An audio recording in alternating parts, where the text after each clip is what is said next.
తిరువూరు రెడ్డి గారు sin George Reddy, Masooda లాంటి black busters ఇచ్చి ఇప్పుడు మళ్ళీ పాపం ప్రతాప్ అనే మూవీతో ప్రేక్షకుల ముందుకు రాబోతున్నారు.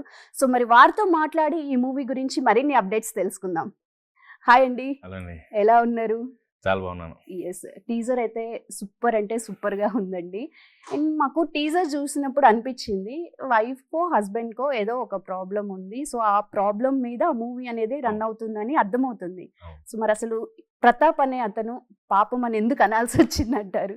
అంటే ప్రతాప్ ఉన్న సమస్య వల్ల వాళ్ళ ఇంట్లో వాళ్ళు, సమాజం, ఆఖరికి ప్రేమించిన అమ్మాయి కూడా వీడు ప్రతాప్ కాదు పాపం ప్రతాప్ అనేలాగే ఉంటుంది సిచ్యువేషన్. ఓకే. సో ఊరందరూ చూపించే ఆ సింపతి ఏదైతే ఉందో దానివల్ల అతను పాపం ప్రతాప్ అయిపోయాడు. ఓకే. సో సింపతి అంటే తిరువూరు తిరువూరు రెడ్డి గారు నేను మనకి ఫస్ట్ రెడ్డి అని పెద్దగా వాడను, తిరువీరు చాలు. ఓకే. రైట్. సరే, తిరువీర్ గారు ఫస్ట్ నుండి మనకి మూవీస్ అన్నీ చూసుకుంటే అన్ని రూరలే సెలెక్ట్ చేసుకుంటూ వచ్చారు మీరు. అవును. అంటే మీరు చూడడానికి ఇన్నోసెంట్ గా ఉంటారు, అదే వర్కౌట్ అవుతుంది అని అలాంటి క్యారెక్టర్స్ సెలెక్ట్ చేసుకుంటున్నారా, లేకపోతే మీకు ఆటోమేటిక్ అవే వస్తున్నాయా? లేదండి. అంటే ఇక్కడ జార్జ్ రెడ్డి టక్ జగదీష్ సిన్ చేసినప్పుడేమో ఇతనేంటి ఇంత క్రూరంగా ఉన్నాడు అన్నారు. అప్పుడు అన్నీ అలాగే వచ్చేవి. ఎప్పుడైతే మసూదా ఒక ఇంపాక్ట్ ఎక్కువగా రీచ్ అవును. అయిందో తర్వాత అన్ని ఇన్నోసెంట్ రావడం స్టార్ట్ అయ్యాయి. సో రూరల్ పర్టికులర్గా ఇవి చేయాలని నేను ఎప్పుడు అనుకోలేదు. యాక్ట్ చేయడానికి వచ్చాను. కానీ ఒక యాక్టర్తో చేసేప్పుడు బడ్జెట్స్ కానీ తర్వాత కాంటెంట్స్ కానీ ఎంతలో చేయొచ్చు ఇలాంటి వాటిలో మేబీ ఈ కైండ్ ఆఫ్ కథలకి నేను సెట్ అవుతున్నానేమో.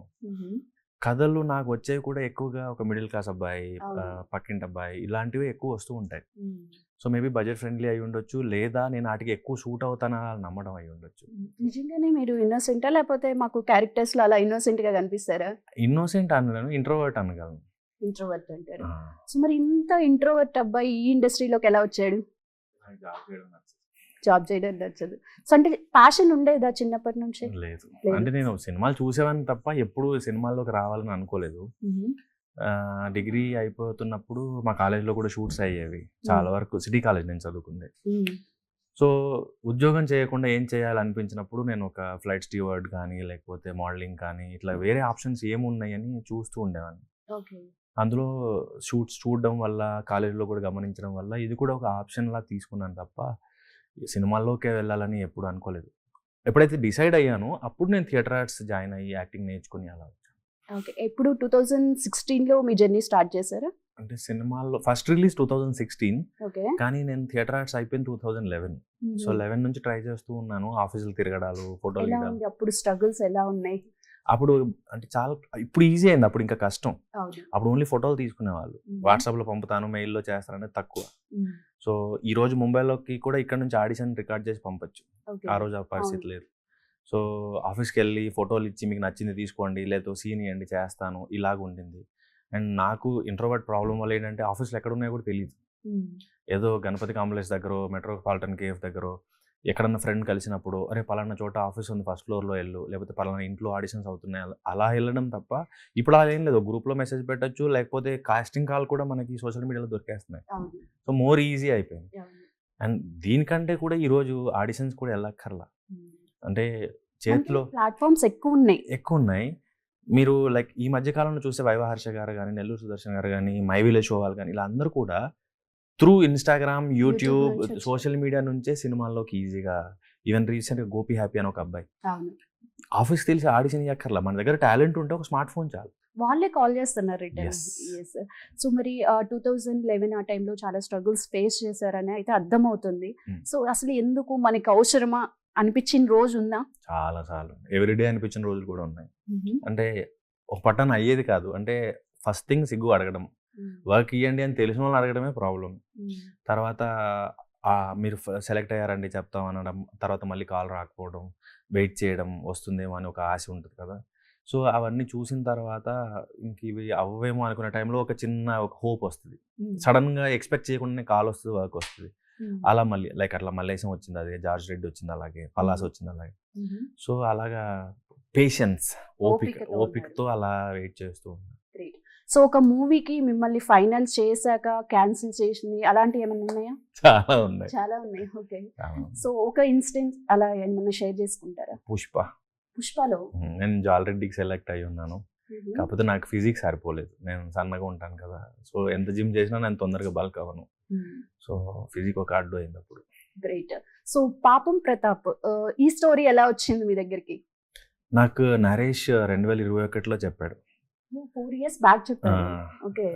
త్రూ అంటే మేబీ అప్పటికి నేను సినిమాలు చేస్తున్నాను, జార్జ్ రెడ్డి, పలాస ఇవన్నీ రిలీజ్ అయ్యాయి, టక్ జగదీష్ రిలీజ్ అయ్యాయి.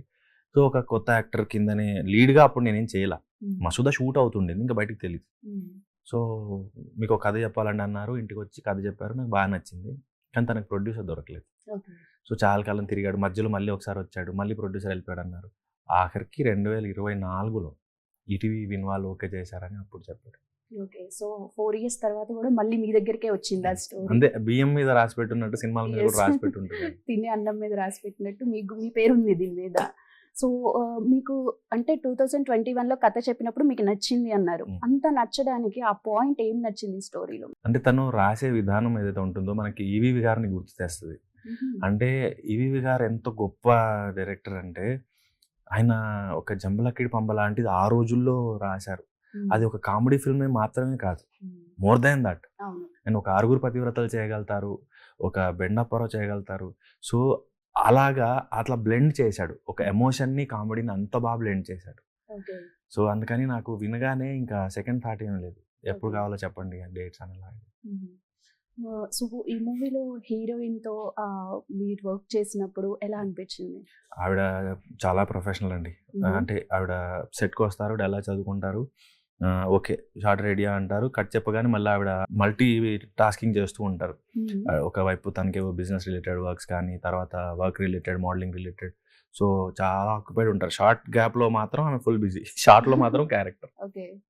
సో అంటే మాకు టీజర్ చూసినప్పుడు మీతో పాటు మీ ఫాదర్ కూడా హీరో లాగా అనిపించారు మాకు. అంటే మా ఫాదర్ కూడా హీరో ఇందులో. అవునా? మా ఫాదర్ అంటే లైక్ ఇద్దరు హీరోలా అనుకోవచ్చు.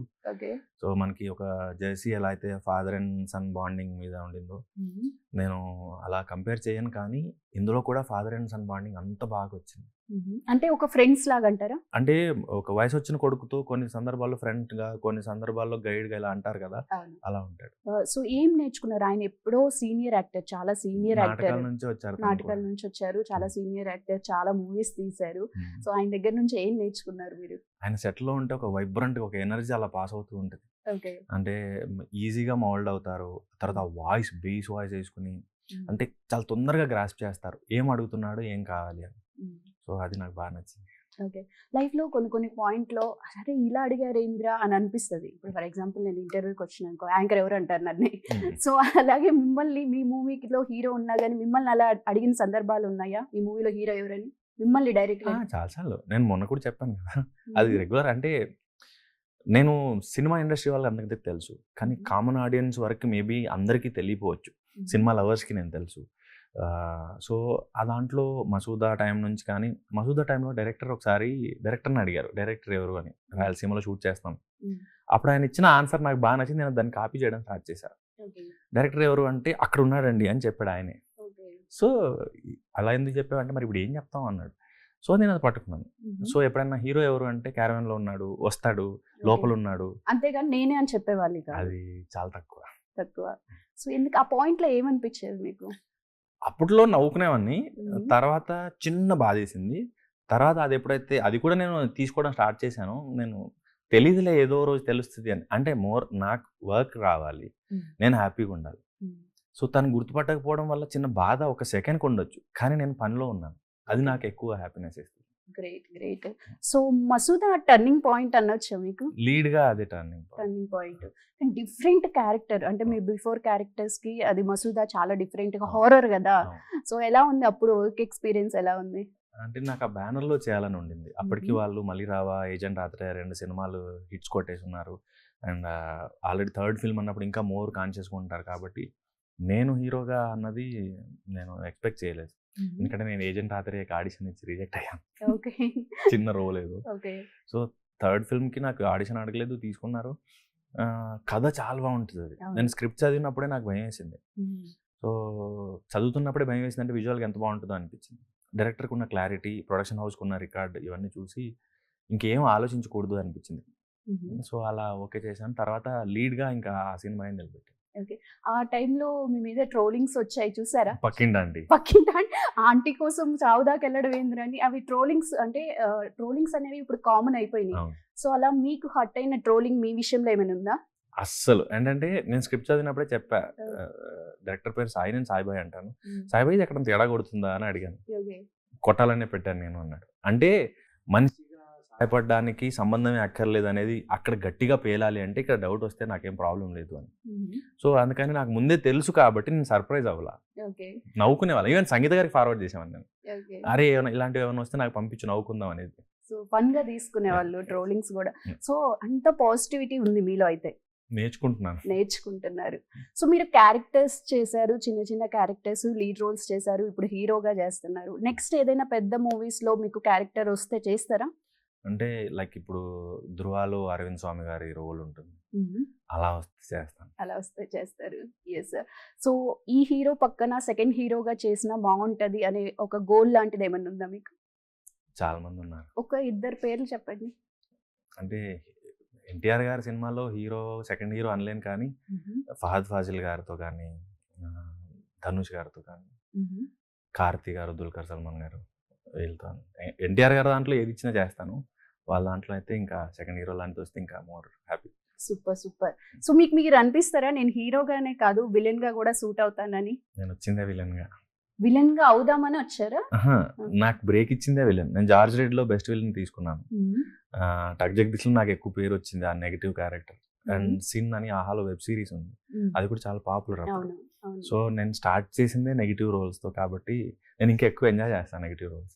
సో మరి అది కంటిన్యూ చేయకుండా మళ్ళీ ఎందుకు హీరో వైపు షిఫ్ట్ అయ్యారు? నేను షిఫ్ట్ అవ్వాలా, మసూదా అడిగారు, పరేషాన్ అడిగారు. సో నేను ఏది ప్లాన్ చేయాలి, అవి తీసుకునేటాను. ఈవెన్ మల్లేశంలో చేసింది కూడా నెగిటివ్ రోల్ నేను.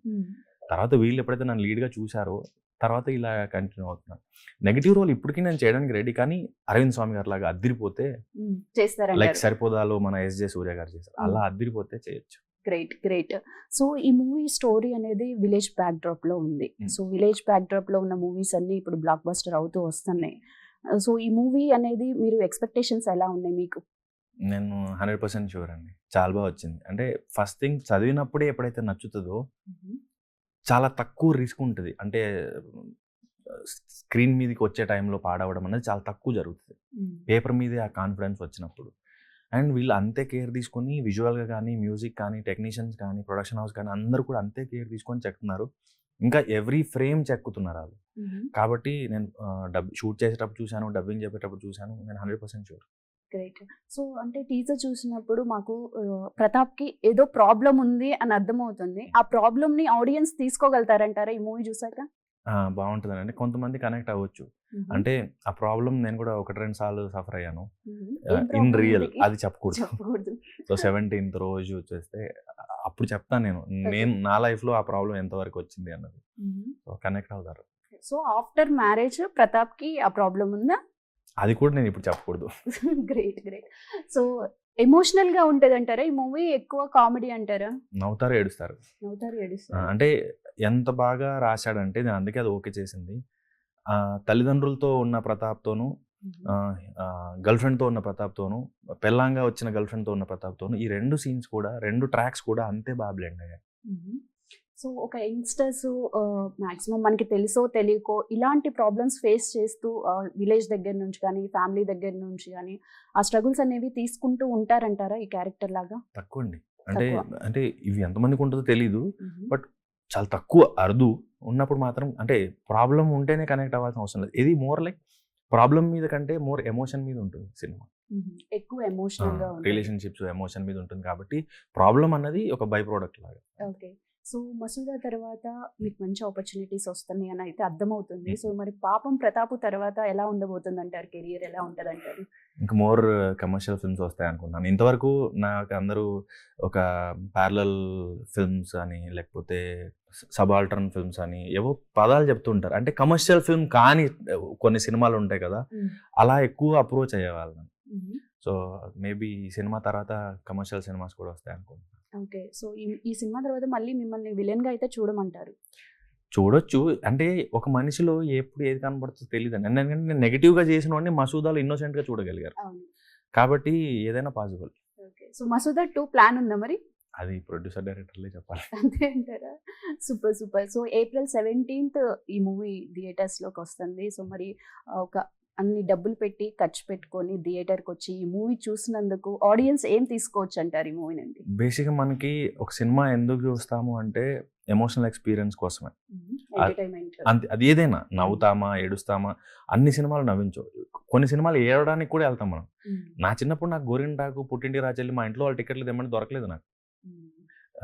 పుట్టింటి రాచెల్లి అప్పటికి ఆడి మా దగ్గరకు వచ్చింది, అయినా టికెట్లు దొరకలేదు. సో ఎక్స్పీరియన్స్ చేయడానికి వెళ్తాం, అది ఈ సినిమా 100% ఇస్తుంది. సూపర్. సో మంచి ఎక్స్పీరియన్స్తో బయటికి రావచ్చు అంటారు ఆడియన్స్. గ్రేట్. సో మీరు 2016లోకి వచ్చినప్పుడు అప్పుడు మీ పేరెంట్స్ ఏమన్నారు? సారీ మూవీస్లోకి అంటే నేను ఇలా యాక్టింగ్ వైపు వెళ్తాను అని అన్నప్పుడు ఒప్పుకోల.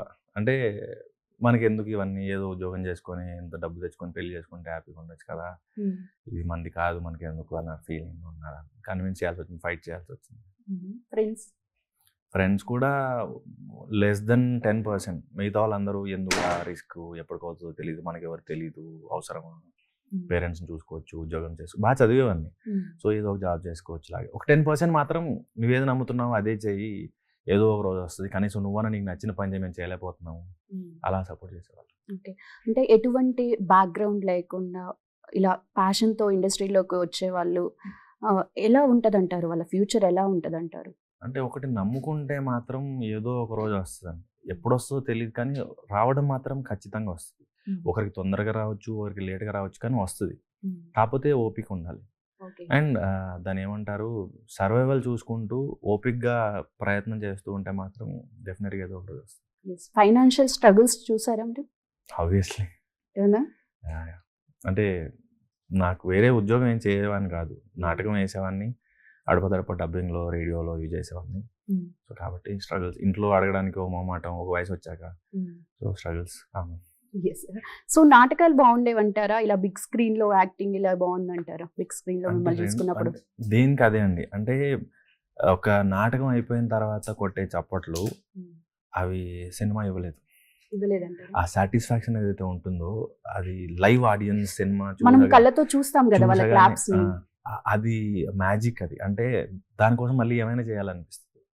ఆ పర్టికులర్ మూమెంట్ ఏదో ట్రాన్స్ లో ఉంటాం, అది క్రియేట్ చేసే మ్యాజిక్ ఏదైతే ఉంటుందో ఇమీడియట్గా ఇంకో ప్లే స్టార్ట్ చేస్తే బాగుంది అనిపిస్తుంది. కానీ థియేటర్ ఇచ్చే ఎక్స్పోజర్ అండ్ మనీ, ఈ లగ్జరీ ఏదైతే ఉంటుందో అది నాటకం ఎప్పటికీ ఇవ్వలేదు. గ్రేట్. సో ఎలాంటి క్యారెక్టర్స్ చేసేవాళ్ళు నాటకాల్లో? అన్ని చేశాను నేను. ఆల్మోస్ట్ 2009 నుంచి 2016 వరకు ఫుల్ టైం థియేటర్ చేశాను. సో లైక్ మైథలాజికల్ ప్లేస్ చేశాను, సోషల్ ప్లేస్ చేశాను, స్ట్రీట్ ప్లేస్ చేశాను, చిల్డ్రన్ థియేటర్ చేశాను. సో అన్ని ప్లేస్ చేశాను. సో మీరు ఇన్ ఫ్యూచర్ ఒక డివోషనల్ మూవీని చేసే అవకాశం ఉందంటారా? మంచి డివోషనల్ నాగార్జున గారు చేసేవాళ్ళు అప్పట్లో. నిజంగా నచ్చితే అలాంటి కాంటెంట్ ఏదైనా వస్తే 100%. గ్రేట్. సో మనకి మీ దగ్గరికి ఒక మంచి కథ వచ్చి ఫుల్ యాక్షన్ ఇప్పటి వరకు ఇలాంటి క్యారెక్టర్ చేయలేదు అనే యాక్షన్ మూవీ వస్తే వెంటనే టక్కన ఓకే చేస్తారా? కథలో యాక్షన్ ఉంటే ఓకే, కానీ యాక్షన్ కోసమే సినిమా అయితే చేయను. గ్రేట్. సో ఎలాంటి డైరెక్టర్తో, అంటే నెక్స్ట్ ఏ డైరెక్టర్తో చేస్తే నాకు ఈ మూవీ వస్తే బాగుంటుంది అని అనుకుంటున్నారు? అంటే చాలాసార్లు ఇంటర్వ్యూలో చెప్పాను, నాకు చంద్రశేఖర్ రెడ్డి గారు అంటే చాలా ఇష్టం. ఏదో ఒక రోజు ఆయన మనం సినిమా చేద్దాం అంటారేమో చూస్తున్నాం. గ్రేట్. సో ఈ కథలో నుంచి ఒక్క పాయింట్ ఆడియన్స్ తీసుకుంటారు అంటే ఏం చెప్తారు? మీకు బాగా నచ్చింది లాస్ట్లో క్లైమాక్స్లో, అది ఇప్పుడు నేను చెప్పలేకపోతున్నాను. నాకు అమ్మాయికి మధ్య ఒక 15-20 సెకండ్స్ ఒక సీన్ ఉంటుంది. సెకండ్స్ దాంట్లో మొత్తం సినిమాని సమ్మరైజ్ చేస్తాడు. అది ఇంకా లైక్ ది బెస్ట్, కడుపు నిండిపోయింది అని ఎలా ఉంటుంది అది. గ్రేట్. సో ఎన్ని రోజులు షూట్ చేశారు మూవీ? మేము అరౌండ్ 55 days, 55 వర్కింగ్ డేస్. అంటే షూటింగ్ టైంలో ఏమైనా స్ట్రగుల్స్ ఫేస్ చేశారా? ఏమీ లేదండి, లక్కీలీ అయితే ఏమీ లేదు, లక్కీ కుదిరింది అలాగా. ఈవెన్ మేము జూలైలో షూట్ చేసినా కూడా రెయిన్ కూడా మమ్మల్ని ఇబ్బంది పెట్టలేదు. మంచి స్వీట్ మెమరీస్ ఏమైనా ఉన్నాయా ఈ మూవీ నుంచి? నేను కోనసీమలో ఫస్ట్ టైం అంతకాలం ఉన్నాను. సో రామచంద్రపురం, కాకినాడ ఆ ఏరియా అంతా తిరిగేవాడిని. సో నేను మామూలుగా ఫుడీ. సో స్వీట్స్ కానీ, ఫుడ్ కానీ, ఈవెన్ నాకు నేచర్ చాలా ఇష్టం, గ్రీనరీ. సో అలాగా ఇంకా లైక్ అలా పక్షిలాగా, అలా గాల్లో ఎగిరే పక్షిలాగా అలా తిరుగుతూ ఉండేవాడిని ఆ ఏరియాస్. ఆంధ్ర లాంగ్వేజ్ మాట్లాడారు మొత్తం. ఇనీషియల్లీ మేము లైక్ తూర్పుగోదావరి డైలెక్ట్ పెడదాం అనుకున్నాము. మళ్ళీ కొంత న్యూట్రల్ చేసాము, కొంత లైక్ స్టాండర్డ్ గానే అనిపిస్తుంది, కొంత ఎక్కడో చూడండి తప్ప మోర్ లైక్ స్టాండర్డ్ తెలుగు లాగే ఉంటుంది. సో ఇలా వైఫ్ అండ్ హస్బెండ్ మధ్య చిన్న చిన్నవి ఇష్యూస్, విలేజ్ బ్యాక్ డ్రాప్, ఇలా ఆంధ్ర మూవీస్ మనకి చాలా వచ్చినాయి. సో ఈ మూవీలో స్పెషాలిటీ అంటే ఏం చెప్తారు? సేమ్ ఒక ప్రాబ్లమ్ని బేస్ చేసుకొని దాని చుట్టూ అల్లిన కథలు, పాత్రలు, వాటితో వచ్చే ఒక హ్యూమర్ కావచ్చు, పెయిన్ కావచ్చు. అంటే చాలా రోజుల తర్వాత ఇవి గారిని నేను చాలా మిస్ అవుతాను. మళ్ళీ నాకు ఆ ఎక్స్పీరియన్స్ వస్తుంది, ఆడియన్స్కి అనిపిస్తుంది. గ్రేట్. సో మూవీ అయితే బ్లాక్ బస్టర్ అవ్వాలని హార్ట్ఫుల్గా విష్ చేస్తున్నానండి. సో ఈ ఆడియన్స్కి ఏమైనా చెప్తారా? April 17th మీ దగ్గరలో థియేటర్స్లో పాపం ప్రతాప్ వస్తుంది. మీకు ఒక మంచి సినిమా చూసిన ఫీలింగ్ 100% ఇస్తుంది. మీ ప్రతి రూపాయికి న్యాయం చేస్తుంది. థ్యాంక్ యూ అండి. Thank you. Thank you.